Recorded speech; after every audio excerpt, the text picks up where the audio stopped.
సభాధ్యక్షుడు విజయ్, అనిత, వేదిక మీద ఉన్న పెద్దలు Haragopal sir, justice Chandrakumar sir, కృష్ణన్న, విమలక్క, మా మిత్రుడు నాగేశ్వర్, రామకృష్ణన్న, అందరికీ పేరు పేరున వందనాలు తెలియజేస్తూ, నేను ఆలస్యంగా వచ్చి మొదటి అవకాశం తీసుకుంటున్నందుకు నన్ను క్షమించండి. ఎందుకంటే రేపు 10 గంటలకి ట్యాగూర్ ఆడిటోరియంలో 1500 మంది మేధావులతో సభ పెట్టబోతున్నాం. నేను ఆ ఏర్పాట్లలో ఉన్నా. నేను విమలక్క ఇక్కడికి రాకపోతే కొడుతుంది అనే భయంతో ఇక్కడికి వచ్చాను. నేను ఆమె మొదలే చెప్పింది, నీవు ఈ సభకు రాకపోతే నేను రేపు అక్కడికి రాను అన్నది.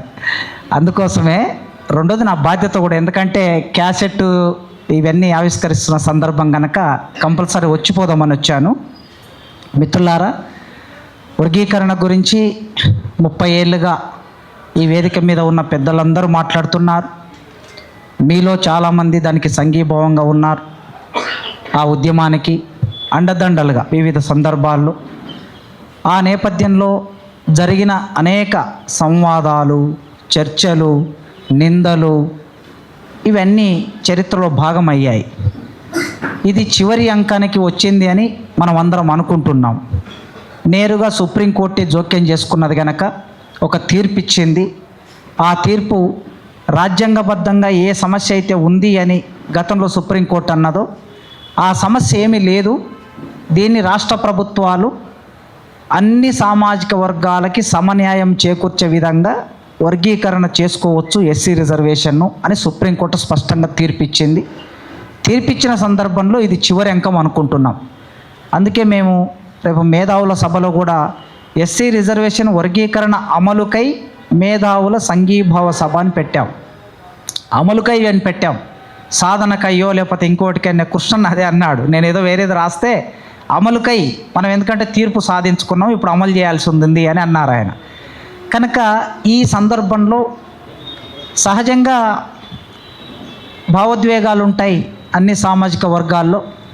ఈ భావోద్వేగాలు ఉన్నప్పుడు సహజంగా పౌర సమాజం జోక్యమే ఎక్కువ అవసరం. ఇట్లాంటి సందర్భాల్లో 30 ఏళ్ళు ఉద్యమం జరిగిన తర్వాత ఇప్పుడు పౌర సమాజం జోక్యం ఎందుకు అవసరం అంటున్నారంటే, ఒక సెన్సిటివిటీ అనేది సమాజంలో పోయింది, పాలకవర్గాల్లో పోయింది, సమాజంలో కూడా పోయింది.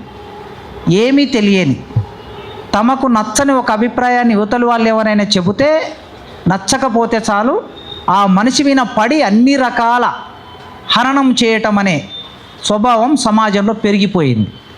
ఈ 10 సంవత్సరాల కాలంలో మన పాలక వర్గాలు దీన్ని పెంచి పోషించాయి. పాలక వర్గాలు పెంచి పోషించిన భావజాలమే సహజంగా సమాజంలోకి పరివ్యాప్తి అవుతూ ఉంటుంది. అది ఈ వర్గం ఆ వర్గం, ఈ కులం ఆ కులం అనే తేడా ఏమి ఉండదు. అది ఏ కులములోకైనా ఆ భావజాలం ప్రవేశిస్తుంది. కనుక ఇవాళ న్యాయము అన్యాయం అనే చర్చ ముందుకొచ్చినప్పుడు న్యాయం గురించి మాట్లాడుతుంటే అది అవతలి వాళ్ళకి కొందరికి అన్యాయం అనిపించవచ్చు. అనిపించినప్పుడు సంవాదంలోకి దిగాలి. ఇదో ఈ పద్ధతిలో మేము అన్యాయం అనుకుంటున్నాము అనే చర్చలోకి రావాలి.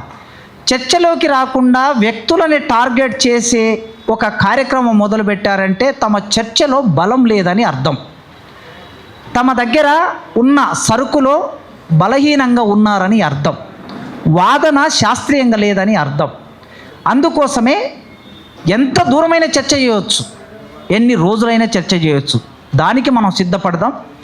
చివరికి ఈ రోజుల్లో 94లో ఉద్యమం మొదలైనప్పుడు మేము విద్యార్థులం, డిగ్రీ చదివే విద్యార్థులం.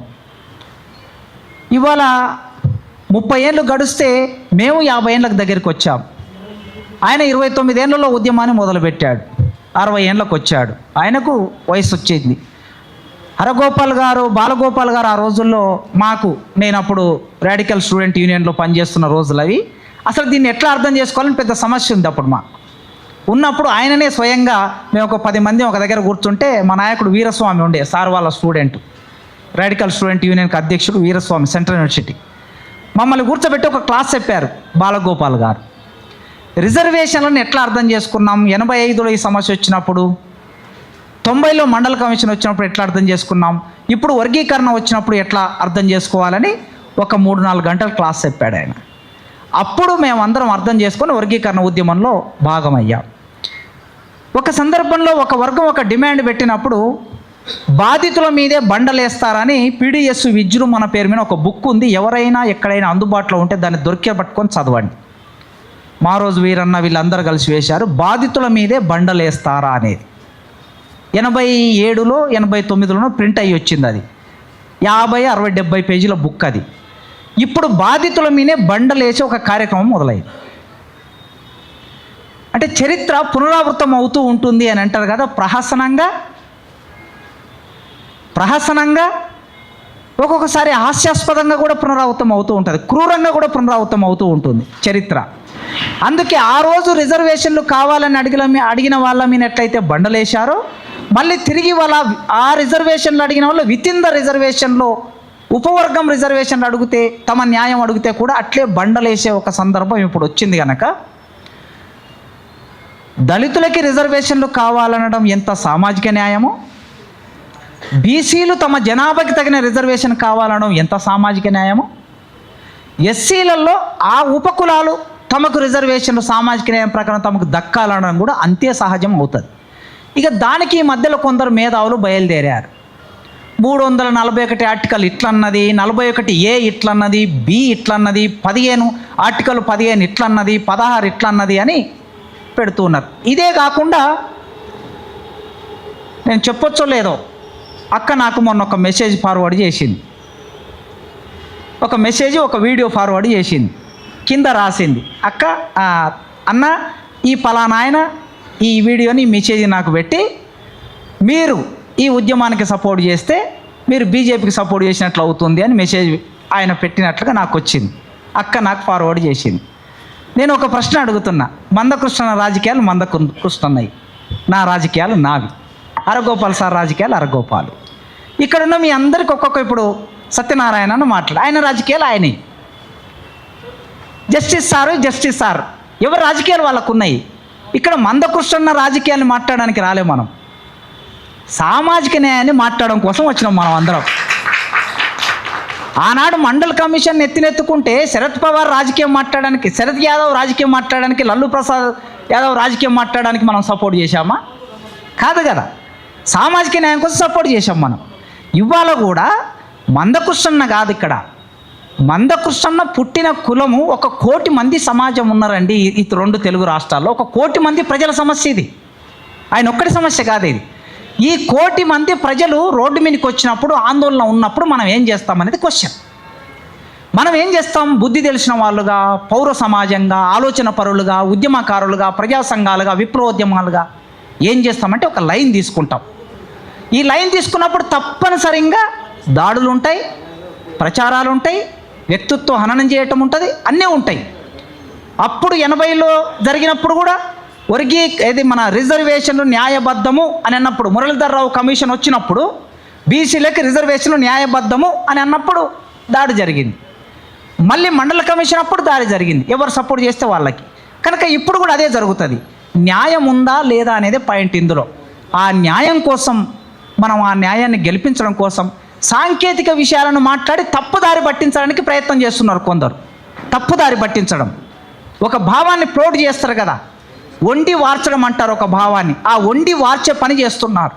అందుకోసమే టెక్నికల్ విషయాలు ఉంటే నువ్వు దానికే చర్చకురా. ఆంధ్ర వాళ్ళు విడిపోవద్దు, కలిసి ఉందాం అన్నారు. వాళ్ళకేం కావాలనో అడగలే. మనం 30 ఏళ్ళుగా ఉద్యమం చేస్తే, లేదా కనీసం ఆ 10 ఏళ్ళు ఉద్యమం చేస్తే, విడిపోతే మాకు ఫలానా కావాలని అడగలే ఆంధ్ర వాళ్ళు. అడగకపోవటం మూలంగా నష్టం జరిగింది వాళ్ళకి. ఒకవేళ ఏమైనా నష్టం జరిగి ఉంటే చర్చ పెట్టలేదు. అందుకే ఇప్పుడు మీకేం కావాలో చర్చకు రండి, పెద్ద మనుషులు ఉన్నారు. ఆ రోజు వర్గీకరణకు సంఘీభావంగా గద్దరన్న చైర్మన్గా ఒక కమిటీ ఏర్పడి పనిచేసింది 94లో. ఇప్పుడు అరగోపాల్ గారు ఉన్నారు, జస్టిస్ చంద్రకుమార్ సార్ ఉన్నారు, మనం అందరం గౌరవించే వాళ్ళు. వీళ్ళ నాయకత్వంలో ఒక కమిటీ వేద్దాం, మీరు చర్చకు రండి. ఒక ప్రతిపాదన పెడుతున్నా నేను రౌండ్ టేబుల్ సమావేశంలో. ఓ చర్చకు వస్తే వాళ్ళను పిలుస్తారు, వీళ్ళను పిలుస్తారు. మనం మాట్లాడింది కాదు కదా ఏది కూడా, నా ఇష్టం వచ్చి నేను మాట్లాడిపోతా. అది డాక్యుమెంట్ కాదు, ఒక డాక్యుమెంట్ ఉంటుంది. ఆ డాక్యుమెంట్ ముందర పెట్టుకొని చర్చ చేస్తారు. మేము 30 లక్షలు ఉన్నాయి ఒకరు అంటారు, మేము 50 లక్షలు ఉన్నాయి ఇంకొకరు అంటారు. మనం చెప్పడం కాదు, ప్రభుత్వం లెక్క ముందు ఉంటుంది కనుక ఆ లెక్క ముందు పెట్టుకొని చర్చ చేస్తారు. దానికోసం చర్చకు ముందు రావాలని నేను కోరుకుంటూ మిత్రులారా, రేపటి సంఘీభావ సభకి మేధావులు అంటే మేధావుల సభ లాగానే జరపాలని మేము అనుకున్నాం. విద్యార్థులు అంటే ఏదో డిగ్రీ, పీజీ, ఇంటర్మీడియట్ విద్యార్థులు, ఎంఆర్పిఎస్ కార్యకర్తలు మేము వాడికి రావాలని అడగటం లేదు. అంటే మీరు అనొచ్చు మేధావులు అంటే ఎవరండి అనే ప్రశ్న వస్తుంది సహజంగా. జయశంకర్ సార్ అంటుండే మేధావులు అంటే ఎవరండి మేధావులు అని అనేవారు. అందుకోసమే మేము ప్రధానంగా జూనియర్ కాలేజ్ లెక్చరర్లు, డిగ్రీ కాలేజ్ లెక్చరర్లు, యూనివర్సిటీ ప్రొఫెసర్లు, డాక్టర్లు, ఇంజనీర్లు, లాయర్లు, ఈ 5 వర్గాలను టార్గెట్ చేశాం. ఎందుకంటే లర్న్డ్ సెక్షన్ వీళ్ళు ఏమనుకుంటున్నారు ఈ విషయంలో. ఒక 1000 నుంచి 1500 మందిని మేము సమీకరిస్తున్నాం. ఆ సభకి ఈ వేదిక మీద ఉన్న హరగోపాల్ సార్ వస్తున్నారు, చంద్రకుమార్ సార్ వస్తున్నారు, విమలక్క వస్తున్నారు, ఇంకా చాలామంది 20 మందిని పిలిచాం. జయప్రకాష్ నారాయణ గారు లోక్సత్తా, కోదన్ రామ్ గారు, తీన్మార మల్లన్న గారు, తర్వాత సంధ్యక్క గారు, వీళ్ళందరూ వస్తున్నారు కనుక మీరు కూడా రేపు ఆ సభకి 10 గంటల నుంచి సాయంత్రం 5 గంటల వరకు సభ నడుస్తుంది. మీరందరూ రావాలని కోరుకుంటూ, లేటుగా వచ్చి ముందు మాట్లాడిపోతున్నందుకు నన్ను క్షమించాలని ఆ ఏర్పాట్ల కోసం వెళ్తున్నా. Thank you.